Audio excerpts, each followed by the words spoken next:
My name is Janine Nodder. I'm a New Hampshire State Representative and the host of Chattin' with Janine.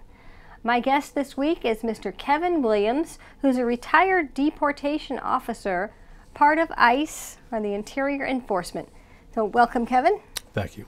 Now, I met you in Concord. You were testifying on a sanctuary city bill. Yes, I was. So tell me what you know about the bill. Basically, the bill was to prevent jurisdictions from instituting sanctuary policies, preventing their local agencies from assisting ICRO with immigration issues. What's our... ERO, Enforcement and Removal Operations. Enforcement and Removal Operations, and that is under ICE. Under ICE. And ICE stands for? Immigration and Customs Enforcement. And then what is Interior Enforcement? So basically, part of our job with enforcement and removal was we would go after the individuals that made it past the Border Patrol. So individuals would come to our attention whether they were arrested for local crimes. Typically, they would come to our attention that way. Sometimes local law enforcement would call us, and we would respond to them roadside. And then we would also go after, we would watch the news. We would also work with the local county facilities in the state prison and also the federal prison in Berlin. And so that was part of the criminal alien program, which I covered the state prison, and I also covered FCI Berlin. And my job was to screen them once a month and go through all the new intakes and find out who was foreign born, and then run their immigration status to see were they naturalized U.S. citizens, were they green card holders, did they enter on a visa, did they overstay their visa, and then check their criminal history to see if they were removable or not. If they were removable, then we would lodge a detainer against them with that whatever facility. And then when they finished up their sentence, they would come into ICE custody, and we'd put them in front of an immigration judge. And then the judge would decide if they could stay or if they were going to be deported. So some people want open borders. They don't want to have the United States. They just want it to be part of the world, and anybody can come in, whether they mean to hurt us or not. And a lot of people are coming in without being vetted and bringing drugs with them and human trafficking. And that is the reason for bills such as a sanctuary city bill to prevent harboring drug dealers and human traffickers. And getting that message across is very difficult because you have so many people saying, oh, you're a bigot, you're a bigot, you're a racist, and that's not true.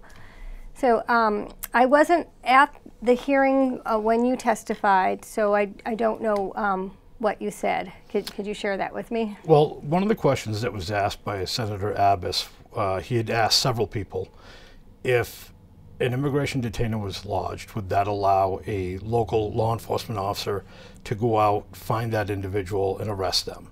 And nobody seemed to know the answer to that. When I got up and spoke about it, I informed him that no. The only people that can arrest somebody on an immigration charge is an immigration officer. So a detainer only allows the law enforcement officer to hold that subject so that ICE can get there to pick the person up. It authorizes them to hold them for up to 48 hours. But I can tell you here in Manchester, we don't wait 48 hours. The policy back when I worked there, I'm actually retired. So when I worked with immigration out of the Manchester office, if an agency or a facility called immigration and a detainer was lodged, we went immediately to pick that individual up. Mm-hmm. And what kind of individuals were they? Were they just people looking to find a better job, or were they, did they have drugs on them?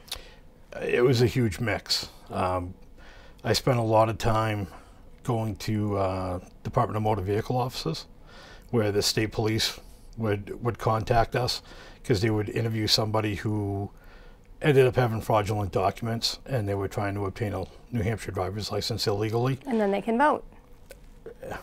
And a lot of them were from the Dominican Republic.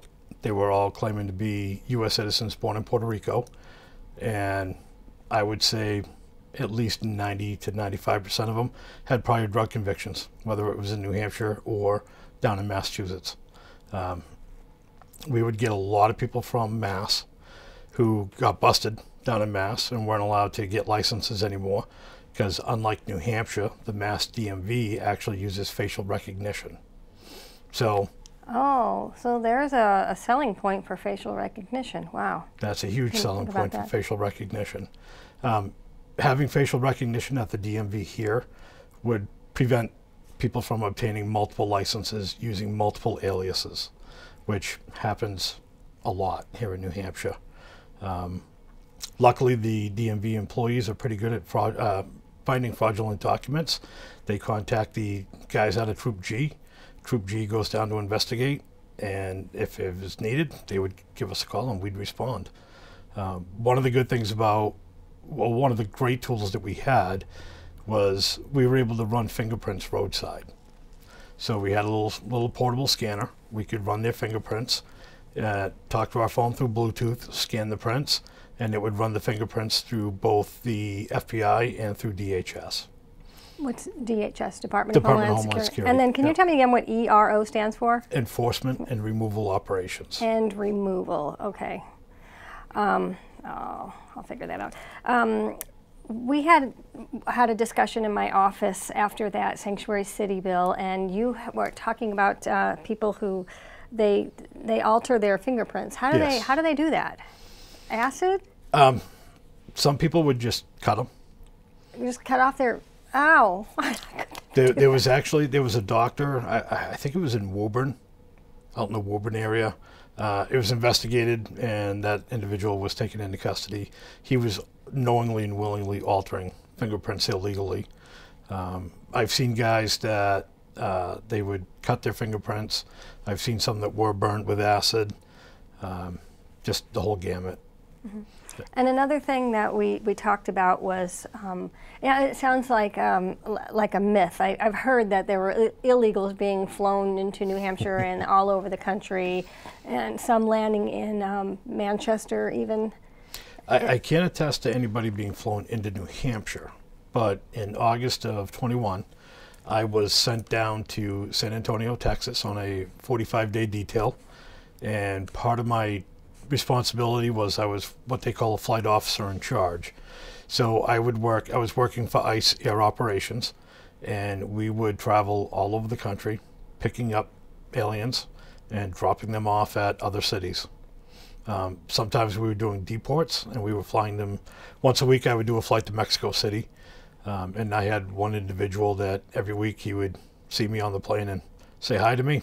Come buddies. He was a coyote. He was smuggling people into the United States. He would turn himself into the Border Patrol. He would get turned over to ERO, and we would put him on a nice air ops and fly him back to Mexico. So he got a free ride back, and he just kept coming in, and it's, oh my gosh, and this is all perfectly, it's legal? Well, I don't know how legal it is, but I mean, once a week I was flying to San Diego, picking people up, flying them back into San Antonio, dropping them off. I was dropping people off. I think I did one flight to Jacksonville, Florida, where we dropped people off. We did a flight to Columbus, Georgia, and dropped people off there. I'm not sure why. There's a military base there. I don't know why we would be dropping illegal aliens off there, but. DeSantis, the governor of Florida, packed up all the illegals that they found and flew them to Martha's Vineyard. He did. Yeah. And then I think he did that more than once. I think he dropped some off in front of Kamala Harris's house. I believe he did, yes. And then what happens? Then all of a sudden they find a place to put them. Yeah, and like they're letting all these people into the country and letting them claim asylum. So the way asylum is supposed to work is you're supposed to claim asylum in the first country you enter. So when you go from, like, say you're coming, well, we had a lot of Haitians back in 2021. A lot of them came out of Peru. So how many countries did they go through to get to the United States? And they should have been claiming asylum in those other countries. Well, every other country has border control. There is no other country that lets you just waltz in. Well, and we deported, so in that time frame that I was down there from August to the end of September, there was roughly 18,000 Haitians living under a bridge in Del Rio, Texas. And we deported roughly about 4,000 of them. And it was predominantly a dog and pony show. to make it look like we were removing people when we released 14,000 of them into the United States to claim asylum. The ones I deported, a lot of them had kids, and their kids weren't even citizens of Haiti because they were citizens of other countries that these people had gone to and had established roots and were legally living in other countries. Some of them had businesses. And when you asked them why they came to the U.S., they basically said because Biden told them to come. He needs to go. He needs to get another job. I know somebody who is here from political asylum. He's from Russia, and he was not for Putin, and he's here now. He's a good citizen, and he loves America. I have a lot of friends that weren't born here in the United States, and some of them still aren't even U.S. citizens. Some still have lawful permanent residency. Well, you know, we often hear America is the land of immigrants, and that's true. Absolutely. But it was not easy to get to the United States. And when they got here, like my great-grandparents got here, there was no one there to welcome them, no free lunch waiting for them, and they had to work very, very hard and become part of the great melting pot. And do we still have a great melting pot? I don't know. I mean, we still take people in all the time. It's just a matter of now we're just not really enforcing immigration law anymore. You know, it's before I retired, we specifically got a call from a police department in southern New Hampshire. They had encountered an individual on a motor vehicle stop for a traffic violation. They ascertained that he was driving without a valid license, so they arrested him on the up without a license, called us, and he had a warrant, an NCIC warrant for his arrest as an ICE fugitive. He'd been ordered deported, and he also had 3 DWI convictions. And 2 of our officers were en route to that police department when higher-ups in our management called them up and told them to turn around and go back to the office because they didn't fit the Biden enforcement criteria. What was the hardest part of your job? A lot of paperwork. I mean, sometimes you do, you know, you end up separating families. It does happen. And sometimes that can tear on you a little bit, especially when you have little kids involved. But for the most part, I mean, it's just do your job. You took an oath and you decided that you would enforce the laws, so you had to do it. And you had to do it equally across the board, regardless of what your personal feelings were. Sometimes we had to release people we didn't want to, and other times we had to take people into custody that we didn't want to. So it's equal application of the law for everybody. So when President Trump was in office, we often heard about cages and children being kept in cages, and that we heard about it all the time and showed pictures, but then we hear what they don't tell you is those cages were in place during the Obama administration. Those cages were built during the Obama administration. Oh, interesting. Can you repeat that? So those cages were actually built during the Obama administration. We never told that. Yeah. So Trump didn't build them. They were already there. He just was enforcing the law the way it's supposed to be. And the whole thing about separating the juveniles from their parents, that was the Flores agreement. So the Flores agreement basically says if we take an adult into custody and they have a juvenile with them, we can only keep the juvenile in custody for so many days, and then we have to release the juvenile. Where do they go? Hopefully with a family member. But if if the Border Patrol charged the parent with illegal entry or illegal re-entry, which is a felony, then what happens to the child? The child has to get placed because we can't keep that child in custody. What happens to a U.S. citizen when they get arrested? They get separated from their family. Right. What's the difference? Oh, okay, well, that's a good point. So when the children are in the Obama cages, who takes care of them? And how are they treated? And what happened? Who feeds them? Or do they cry? Is there anyone there to comfort them? I never worked in the Border Patrol stations, so I'm not really sure. Typically, they would be put in in a juvenile detention center until we had to release them. And typically it was, I don't remember how many days we were allowed to keep them in custody, but it was only like a week or two. And then we would try to find other family members in the United States and set them up with their family member, whether it was an aunt, an uncle, a grandparent, or another parent, in case it was only one parent taken into ICE custody.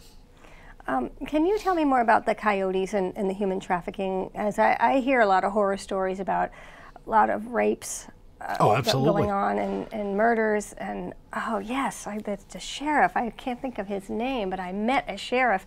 And where was I? Georgia or D.C.? I think I was in Washington, D.C. at a conference this December, and he was talking about it, all the deaths along the border. Yeah, absolutely. People are, I mean, it's harsh conditions down in the desert. You know, they're not giving these people water. They're probably not really giving them food. They bring them to a certain point and tell them, have at it. You know, you're on your own. And then they abandon them in the desert. Especially if they see Border Patrol coming, they just abandon these people and leave them there. They are raping women, and they're also smuggling the drugs across the border too. We hear all the time about all the drugs that are being seized by CBP at the ports of entry, Customs and Border Protection. And yes, they are. They're seizing tons of drugs at the border. 100% they're seizing tons of drugs. What you don't hear about is the drugs that make it past the border. You don't hear about that because not all drugs being seized are being seized at a port of entry. So you have a lot of drugs coming across the border in between the ports of entry that you don't hear about. Well, how do they get them in? They walk them in. Carry them in, or are they disguised? Carry them in on their backs. At the ports of entry, they'll try to hide them in vehicles, hide them in shipments of other goods. They hide them all the time. But again, what they're getting at the border, it's great that they're getting them, but how much are we not getting? That's coming across through the desert. So the border fence, I guess you've seen it. I have not seen it. Never been to the border. No, I haven't either. I don't want to go. So do you know where the fence is, if it's helping? I don't know where it is. But I do know from listening to CBP officers and Border Patrol agents. CBP is Customs and Border Protection. So talking to the CBP officers and Border Patrol agents, where they have a wall, it works. And we really do need a wall. Yes. Well, we had one being built, but no, we decided not to have a free country. If I remember correctly, I believe the federal government sent money overseas to other countries to assist them in building a wall on their border. But we can't have one on ours. We can't have one on ours. We help everyone else but ourselves. And the northern border is getting bad too. Oh yes, yes. Do you know anything about that? So the patrol agent in charge up in Swanton sector in Vermont, from an article I read, he basically came out and said, hey, we need help. Apprehensions at the Swanton sector, again, Swanton, Vermont, and New Hampshire, has gone up over 800% since last year. That's a huge increase. And yeah, I saw that our asking for help. Governor Sununu was on the news, and he asked the Biden administration for help, and we're not getting it. No. So, and where are these people coming from, and why are they coming in? What is their motive? And why aren't they claiming asylum in Canada? Yeah, another good question. Where do we go from here? I mean, what can we do? We have to secure the border. Well, and plus we need to change the administration. And it also, well, as far as immigration control, you're never going to stop illegal immigration. It's never going to happen. But there are things we can do to curtail it. Building a border wall would be nice. We need to start tracking individuals that come in on visas that don't leave. We're not really tracking them. So once they overstay their visa, until enforcement removal operation gets a call, we don't know about them. Mm-hmm. You know, a lot of people come into New Hampshire on F1 student visas. We had a lot of people coming in on visitor visas. B2 visas allows them to stay in the United States for 6 months. B2 the one that allowed them to work? No. No. What was the one? H2B, H1Bs. H1. So there's all kinds of different work visas out Well, there. I know at the Dunkin' Donuts down the road, I know the owner, and he used to hire all these wonderful people from not Portugal, but they speak Brazil. Brazil. Thank you. I started the B and I got stuck. It's not Belize. Yeah, Brazil. And they were nice people. They worked with my kids, loved them, and they had to go back home. Yep. I wanted them to stay. So anybody that comes over on a B2 visitor visa does not have authorization to work. And we would see it all the time, people with B2 visas working. And technically, it's a violation of their visa, and they could be deported for it, but that was never being enforced. And it's also hard to prove. How do you prove that the person is actually working? Unless you have pay stubs and everything else to prove it, they wouldn't let us really enforce that aspect of the law. But the H-1B did allow them to work. H-1Bs are different agricultural visas. They do allow them to work. So there's a lot of different work visas out there. We had one individual that was here on a special visa from Canada working as a nurse. And he ended up leaving on his own before I could arrest him. He got convicted of a DUI. He was, not only did he get the DUI, he assaulted a firefighter, assaulted a state trooper, and he told him he was having a heart attack. They brought him to the emergency room. He tore up the emergency room. Wow. But he failed to notify the New Hampshire State Nursing Board that he had a major arrest and got convicted. And so I was working with the state board on that one, and they knew nothing about it because he failed to report it. But he knew what was going to happen. He knew he was looking at deportation. So as soon as he got convicted, he left the United States and went back to Canada. Did you ever fear for your life doing the job that you did? Not really. I had a few incidents that were a little risky, but nothing that I really feared for my life for. But I also spent 9 years in the Army in the infantry, so. Thank you for your service. Thank you. So, I mean, yeah, there really wasn't a whole lot that that made me fear for my life. I mean, I wore my body armor. I had trust in my fellow officers. We had good training. We knew what we were doing, and we were always safe about the way we approached people. You never went and arrested somebody by yourself. If you had to go to a house or an apartment, it was typically 4 to 6 officers at a time. We did have a few fights here and there where we had to restrain somebody and use force to restrain them. But I mean, I've never fired my gun in the line of duty, thank God. And I'm actually proud to be able to say that. So, but we did use pepper spray. I used my baton a few times, but it's part of the job, so. Do you know the names Ramos and Compion? They ring a bell. They were Border Patrol agents, and one of them shot a drug trafficker in the rear, and they got arrested. They got arrested and put in jail. Now, yep, that definitely rings a bell now. And I was just getting involved in politics at the time here in New Hampshire, and I went for an interview to see if I can get enrolled in political training, which is how I learned what to do so I could be a state rep, run for state rep. And one of the questions that they asked me at this interview was, if you could sit down and have coffee with President Bush, George Bush, what would you say to him? I went, what would I say to him? Anything? I said, I would ask him why these men are in jail for doing their job. Their job was to protect the border. This guy was a drug trafficker, and they shot him. Wasn't that their job? I mean, they didn't even kill him. They just shot him in the rear.